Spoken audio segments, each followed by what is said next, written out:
네, 윤석열 대통령이 한덕수 국무총리와 이관섭 비서실장 후임을 두고 장고를 거듭하는 가운데 이르면 오늘 새로운 비서실장이 발표될 것으로 보입니다. 한편 윤 대통령과 더불어민주당 이재명 대표는 이번 주 처음으로 공식 회동합니다. 주요 의제에 대한 관심이 모아지고 있는데요. 최창렬 용인대 특임교수, 박명호 동국대 정치외교학과 교수와 짚어보겠습니다. 어서 오십시오. 안녕하세요. 네. 자, 지금 총선 참패 직후인 11일에 국무총리와 비서실장이 사의를 표명했는데 열흘이 넘도록 지금 인선에 고심하고 있는 그런 모습입니다. 아무래도 이제 참패 이후의 인선이기 때문에 더 신경을 쓰는 그런 모습이겠죠? 그렇죠. 네. 이번 주가 고비가 아닐까 생각이 됩니다. 충분한 시간을 갖는다는 것에 대해서는 누구도 이를 달긴 어려울 텐데 예. 문제는 이게 이번 주를 넘기게 되면 또 연쇄 인사가 늦어질 가능성이 높고 비서실장 인사가 이제 출발점이지 않을까. 예. 지금 정치적으로 곤궁한 위치에 처해진 대통령 입장에서는 하마평이 도는 인사들에 대해서조차도 야권이 한마디씩 하는 게 대단히 부담스러울 예. 상황인데 예전 같으면 대통령의 고유한 인사권 영역이라는 말로 치부가 됐겠지만 네. 현재는 사실 그렇게 이야기하기가 곤란한 상황이고 특히 이제 인준을 거쳐야 되는 총리 인선이 보다 이제 큰 예. 대상이라고 한다면 대통령과 함께 인사를 주도해야 할 비서실장 인선부터가 시작이지 않나 생각이 되고요. 예. 과연 어떤 인물을 제시할지 관심이 가는데 오늘 중으로 이제 발표가 된다고 하니까 거의 끝나지 않았겠나 예. 생각은 되는데 예. 과연 그 국민적 요구와 바램을 어느 정도 이제 채워줄 수 있을지 특히 이제 첫 인사고 예. 권력은 인사고 인사가 메시지이기 때문에 그 인사가 갖는 상징성을 과연 대통령이 처한 현재의 정치적 위기를 어느 정도 해소시켜 줄 수 있을지 감소시켜 줄 수 있을지 관건이 되지 않나 생각이 됩니다. 예, 자 정치적으로 곤궁해진 상황이기 때문에 다른 때와는 지금 시점이 좀 다르다라고 얘기를 해주셨고 오늘 이제 비서실장 인선이 있을 가능성이 높다라는 얘기가 들려오고 있는데 이제 친윤계로 하자니 또 친윤계다 이렇게 또 비판에 직면할 수도 있고 또 국전쇄신 의지가 없다 이런 비판이 있을 수 있기 때문에 또 이제 비서실장 문제도 좀 고심이 될 것 같아요. 어떻게 좀 보세요? 이게 어느 때보다도 이런 일이 별로 없었어요. 예. 2000년도에 16대 총선에서 김대중 이제 정부가 지고 나서 그 당시 115석이었거든요. 예. 그리고 한나라당이 야당이었는데 한나라당이 지금 이제 국민의힘이 전신이잖아요.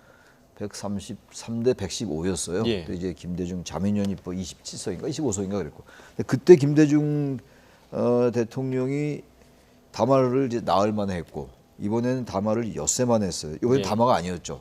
윤 대통령은 국무회의 모두 발언으로 해서 얘기를 한 거고 그런데 예. 그리고 영수회담이 그때는 이제 24일날 있었어요. 13일날 총선 치르고 2000년도 얘기입니다. 제가 이걸 왜 비교하냐면 말이죠. 그때도 여당일 때 패배한 거고 이번에도 여당일 때 패배한 겁니다. 네. 여당일 때 패배한 게 딱 3번 있었는데 2016년도에는 이때보다 이제 야당가 한 석 차이밖에 안 났으니까 굳이 그때 비교를 하지 않고 2000년도와 지금을 비교하는 워낙 지금 이 상황이 만만치 않다는 얘기인데 근데 그때에 비해서 여전히 좀 보기에 따라서는 여당이 여전히 좀 안이해 보인다는 거예요. 국무총리나 비서실장의 이 임명도 국무총리의 경우가 그렇다는 얘기예요. 비서실장이야 국회의 동의가 필요가 네. 없으니까 누구나 봐도 상식적으로 이건 야당 대표를 만나서 야당 대표에게 추천을 부탁한다니 이런 것까지 안 된다 하더라도 예. 뭔가 상의하는 모습을 갖춰야 되는 거 아닌가라는 게 일반 상식인데 근데 지금 그런 게 안 보이고 이제 나왔던 인물들이 박영선, 김한길, 김부겸, 권영석 이런 분들이 예, 좀 나왔던 예. 거 아닙니까? 이게 이분들의 능력이 좋다 나쁘다의 차원이 아니다. 다 훌륭한 분들입니다만 야당 대표 조율하는 과정을 안 거치다 보니까 이재명 대표가 박영선 이 전 장관 얘기가 나오니까 협고한다 이런 얘기를 했단 말이에요. 예, 이재명 예, 대표가 대단히 날카롭게 반응한 거거든요. 그러니까 그런 과정을 안 거치다 보니까 오히려 인선이 늦어지는 것 같아요.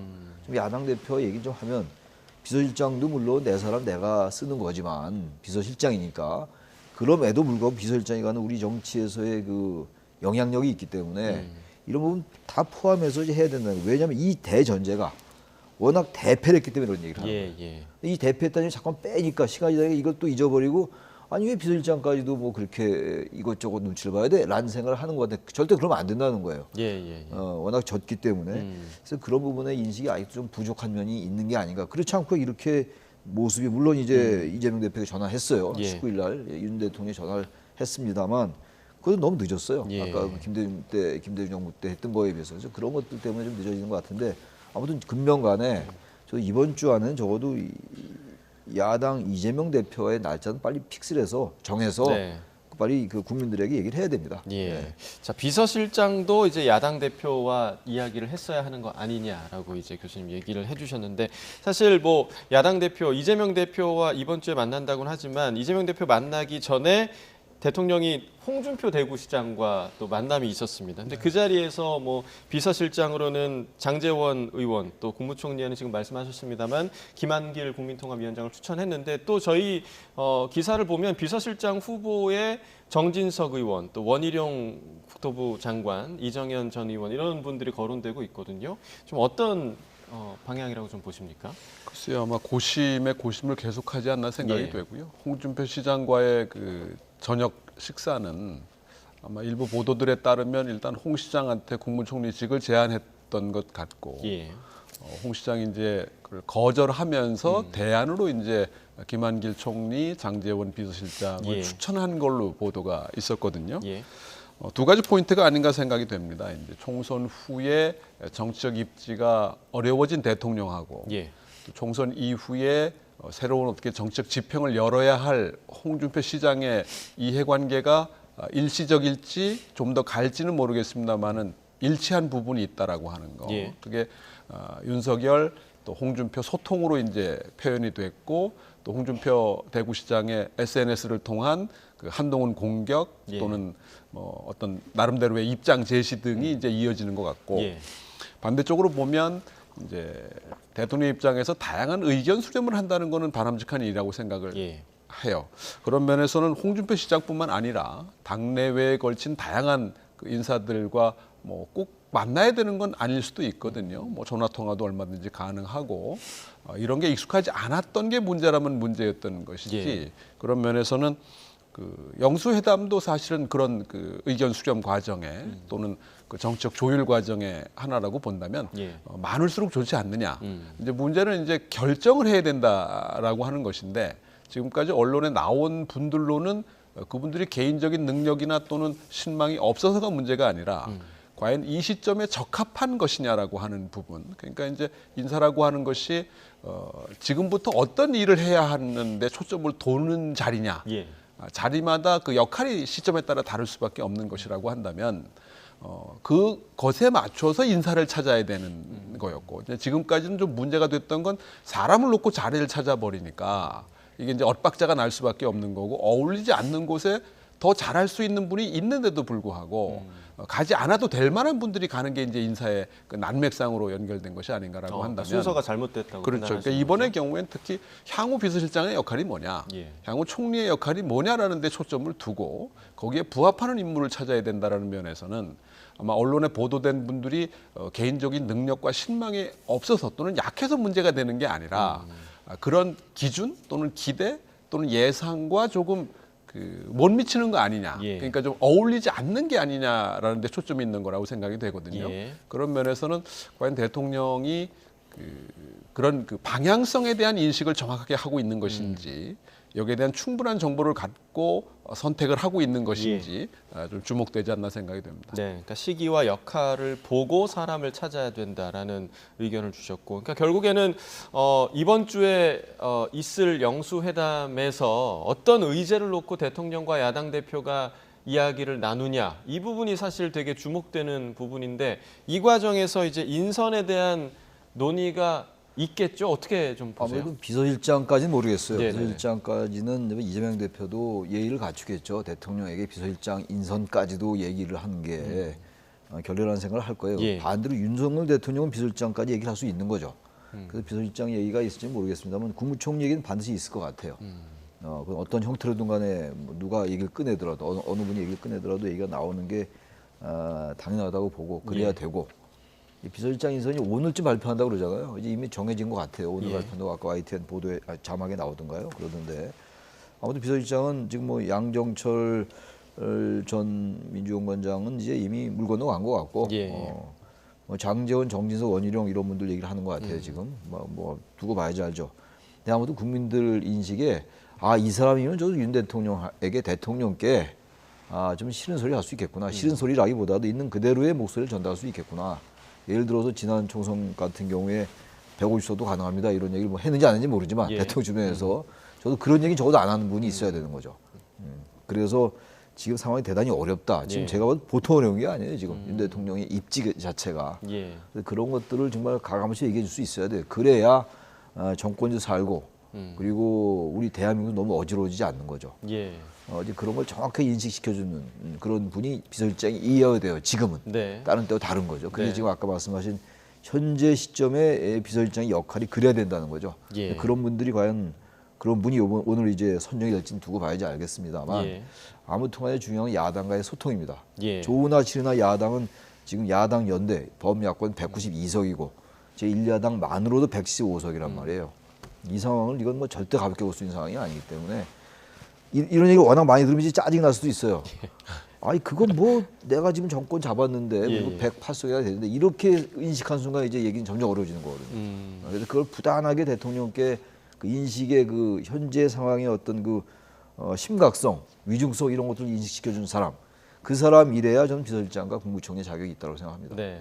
자, 결국엔 이제 영수회담에서 인선에 대한 이야기는 나올 거다. 적어도 총리 인선에 대한 이야기는 나올 거다. 이렇게 전망을 해주셨는데 그러면 또 영수회담에서 어떤 다른 이야기들, 어떤 이야기가 좀 오갈 거라고 예상하십니까? 지금 뭐 야당에서 밀어붙이고 있는 것도 있잖아요. 최상병 네. 특검법도 있고요. 이재명 대표 입장에서는 그동안 본인이 줄기차게 요구해왔던 영수회담이 이제 드디어 한 예. 2년여 만에 이루어지는 것이고 네네.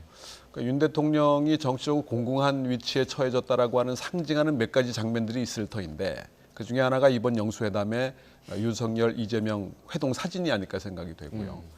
조국 대표도 본인과의 회동을 요구하고 있고 또 굳이 한다면 개별적으로 야당 대표들을 쭉 연쇄 면담을 한다고 한다면 예.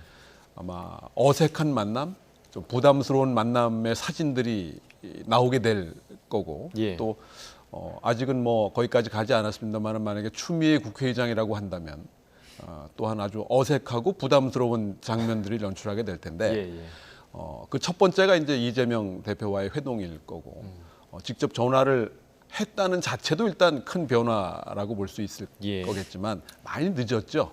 또 그동안에 이제 이재명 대표에 대한 인식이 범죄자로 보는 인식이었기 때문에 예. 결국 총선 결과가 이렇지 않았다면 아마 대단히 하고 싶지 않았던 것을 할 수밖에 없는 상황에 그렇죠. 결국 처해진 게 되는 예. 거고 그런 면에서는 이재명 대표 입장에서도 제1야당 대표로서의 또 총선 승리의 주역으로서의 그 어떤 그 크레딧을 확인하는 과정이 될 거고요. 예. 그런 면에서는 대통령의 그 정치적인 그 난처함을 조금 완화시켜주는 만남이지만 본인의 입장에서는 본인의 어젠다가 있지 않습니까? 예. 일단 25만 원 그 민생 지원금 예. 안이 있을 거고 또 최상병 특검이라든가 그 민주당에서 얘기했던 이채 양명주라고 예. 하는 그것이 아마 어떻게 보면 다단계, 단계별로 그 요구가 있지 않을까. 그런 면에서 보면 어떤 합의나 결론까지는 좀 쉽지 않겠지만 예.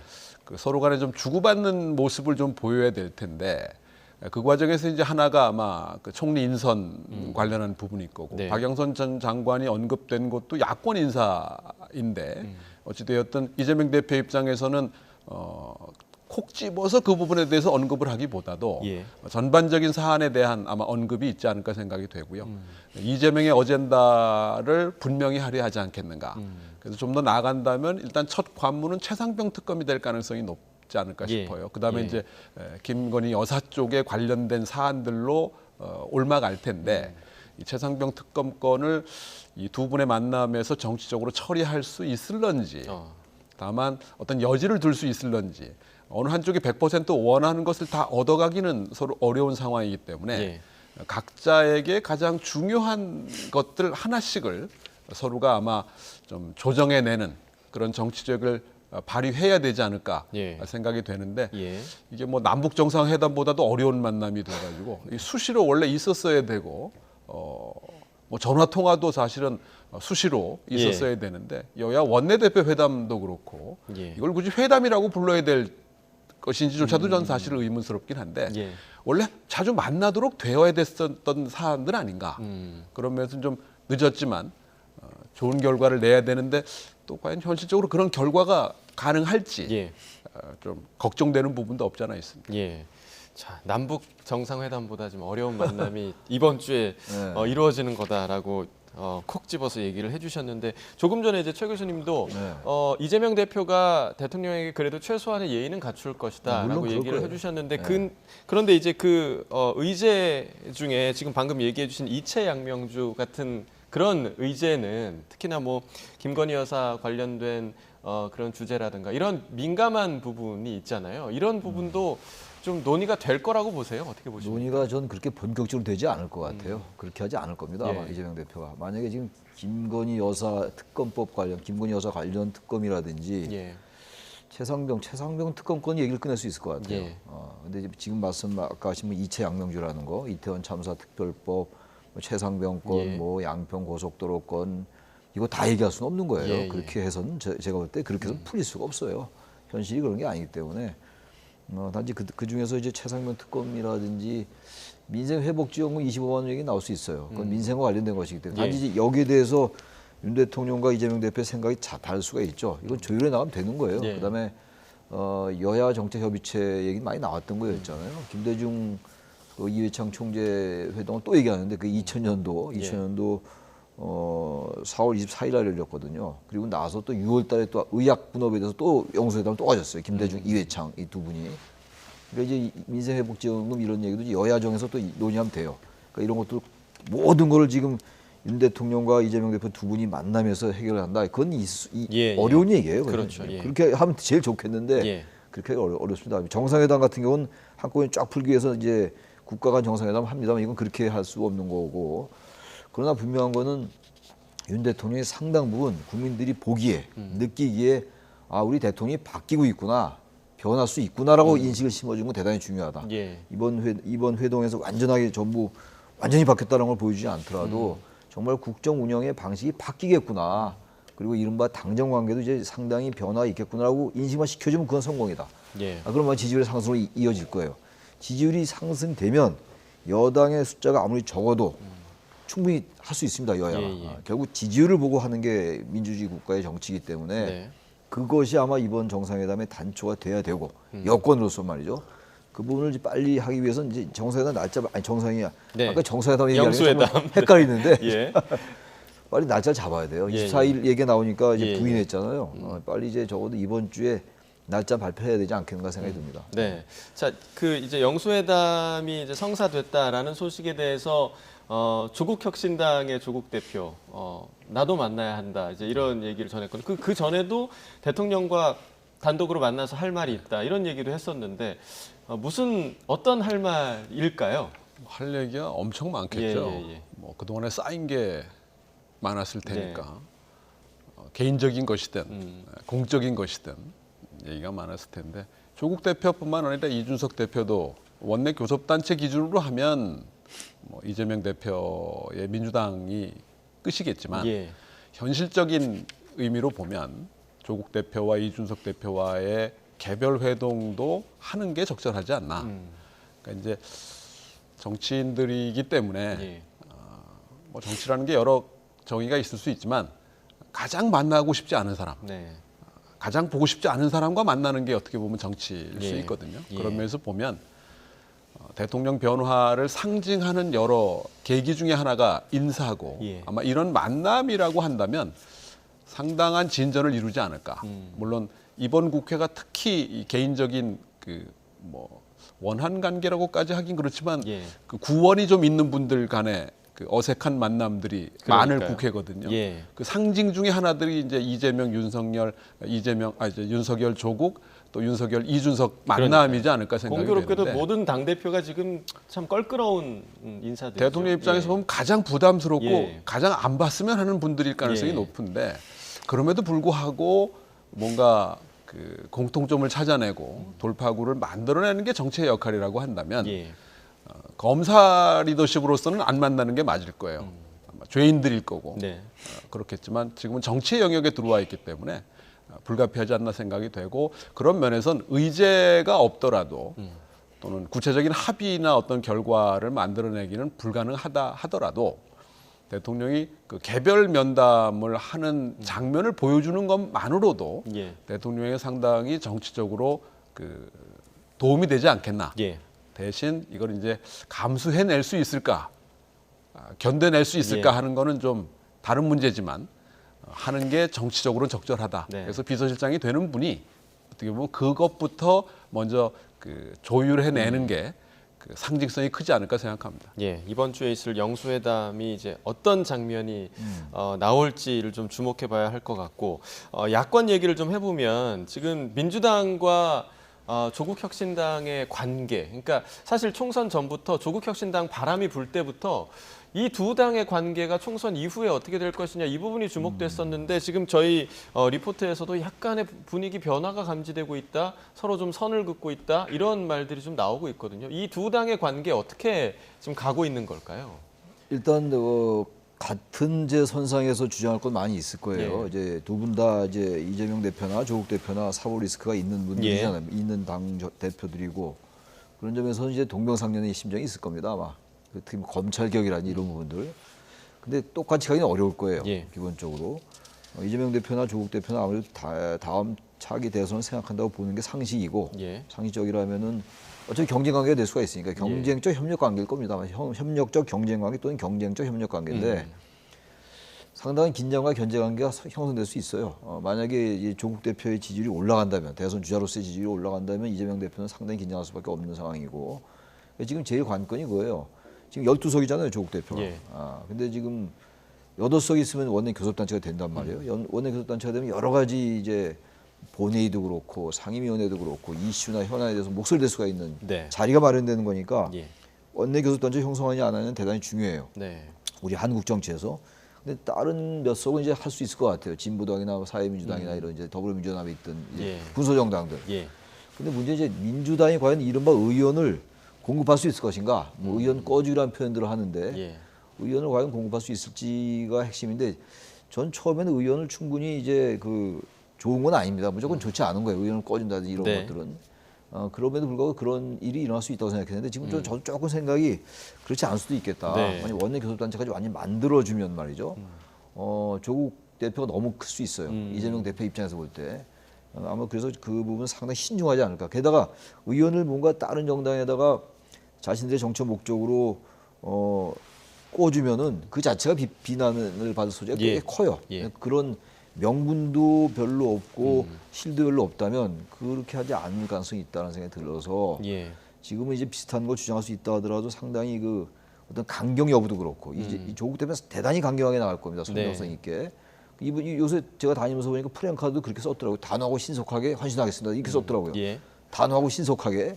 그게 이 민주당하고 좀 다른 결이거든요. 이 제1야당이라는 것과 12석은 분명히 차이가 있어요. 그리고 예. 지역구 한 석도 없잖아요, 사실상. 예. 예. 그게 어떻게 똑같이 갈 수는 없는 거 아니겠습니까? 예. 그래서 조국 상당한 견제가 있을 수 있다. 혁신당의 그 표엔 아마 예. 괄호가 생략되지 않았나 생각이 돼요. 신속하고 단호하게 하겠습니다고 사이에 아마 헌신하겠습니다. 조기 종식이라는 단어가 네. 아마 있을 예. 건데 예. 예.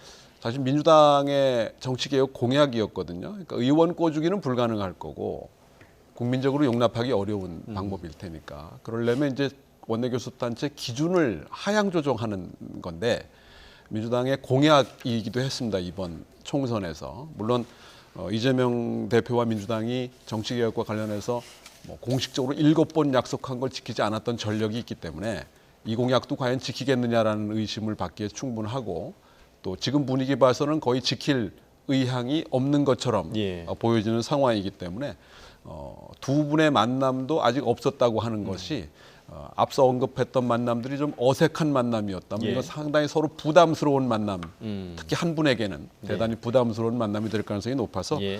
이 부분은 아마 가능한 서로 거론치 않는 한쪽에선 거론할 수 있겠지만 다른 한쪽에선 좀 피하고 싶은 의제가 아닐까 생각이 됩니다. 네, 그 한 분이 누구일지는 아마 시청자 여러분들 잘 아실 것 같고, 자 국민의힘 이야기를 저희가 시간이 좀 많이 없어서 국민의힘 이야기를 해보면 내일 이제 당선인 총회를 여는데 이제 비대위가 이제 어떻게 갈 것인가 이 문제에 대한 논의도 있을 것 같거든요. 당초에 이제 실무형 비대위 얘기가 나왔는데 또 혁신형으로 가야 된다 이런 의견도 있는 것 같더라고요. 어떻게 가야 된다고 보세요? 국민의힘 그 비대위인지 비상대책인지 얘기 나올 때마다 나오는 게 혁신이냐 실무 예. 뭐 관리력이냐 그렇게 가는데 그게 뭐 딱 그 칼로 두부 자르지 할 수 있는 겁니까?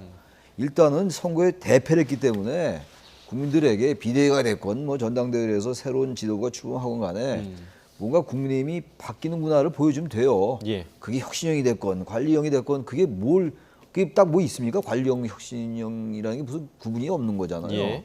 단지 이제 그 전당대회 절차를 하는 거냐 아니면은 정말 뭔가 바뀌는 모습을 보여주냐 문제인데 일단 저는 결론적으로 전당대회를 준비하는 절차적 측면에서 비대위가 가동된다 하더라도 말이죠. 혁신형이 분명히 개입이 돼 있어야 돼요. 그게 없이 절차만 따지면 뭐합니까? 달라진 모습이 필요하다. 반드시 필요하죠. 예. 예. 혁신형으로 가야 된다고 생각합니다. 저는. 예. 예. 자, 이런 가운데 이제 한동훈 전 비상대책위원장이 또 오늘 그 페이스북에 첫 입장을 또 냈더라고요. 그런데 이제 뭔가 정치권 복귀에 대한 뜻을 담고 있는 그런 메시지가 아닌가라는 해석이 나오는데 자, 마지막으로 좀 어떻게 좀 해석하십니까? 사실은 한동훈 전 비대위원장 입장에서는 지금은 잊혀져야 하는 시간인데 예. 잊혀짐에 대한 부담이 좀 있는 게 아닌가. 그런 면에서 당연히 공부하고 성찰해야 되겠죠. 어찌되었든 총선 패배의 그 주역이기 때문에 거기에 대한 정치적 책임을 지금 물러냈기 때문에 예. 어찌되었든 성찰과 공부는 필요한데 지금은 일단은 그 정치 초년병으로서 갖는 그 한계가 아닌가. 그런 면에서는 당분간 잊혀짐의 시간을 갖는 게 그러면서 그 성찰과 또는 반성 그다음에 이제 미래를 향한 본인의 준비의 시간이 돼야 되지 않을까 생각합니다. 예, 당분간은 잊힐 필요가 있다. 이렇게 말씀을 해주셨습니다. 오늘 여기까지 듣도록 하겠습니다. 최창렬 용인대 특임교수, 박명호 동국대 정치외교학과 교수와 정국현한 이야기 나눠봤습니다. 두 분 말씀 고맙습니다. 예, 고맙습니다.